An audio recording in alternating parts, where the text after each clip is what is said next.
It's so good to see you today. We're here to talk about April and how she's doing. Do you have any concerns or anything that you want to discuss before we get started? Well, Mr. Miller and myself, we strive for her to maintain a 4.0, and so she, that's what we want, what we expect out of her, and she's not performing that in your class, and we just want to discuss how we can better her grades. Okay, I completely understand that. She's a very bright girl and she definitely strives to get the 4.0.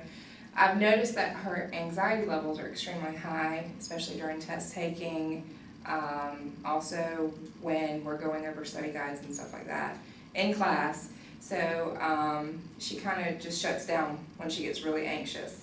So I think that maybe if we work on some anxiety techniques to help her get through any type of anxiety that she may be feeling, that would actually help her. She's very smart, but when she feels anxious, like anything I'm telling the class, anything that's going on, she just shuts down and tunes out because she doesn't know how to deal with that. So I think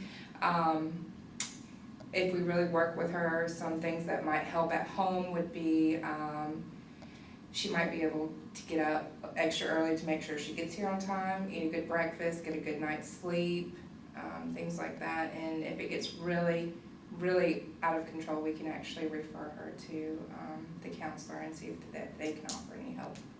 Okay. Okay, so anything else that you really think that we need to discuss? Well, she just, she stated that she felt like she didn't have direction of what to study for your test, and I was wondering if you actually make a study guide for them for the exams. We have a very informal study guide, and we can actually try to do better. We just review the material, we go over any notes that we may have in class, so that's usually what I ask the children to do before the test, is to go home, review their notes. If they're watching TV or something, they can look at definitions or anything that they need to do as far as review activities. But I can actually start drawing up a more formal study guide for her if you think that would help her. I think that would. She works well under structured environments, so I feel like that would be a good thing for April. Okay.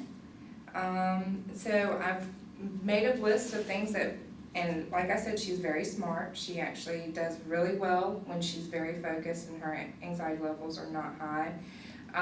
So we do want to discuss we did discuss the anxiety levels and what we can do to help that. And then the lack of communication, we'll start doing a more formal study guide, okay? All right. Do you have anything else that you want to talk about? I believe that's it. Let's see how this works for her. Okay, thanks so much. And if you'll sign here for me.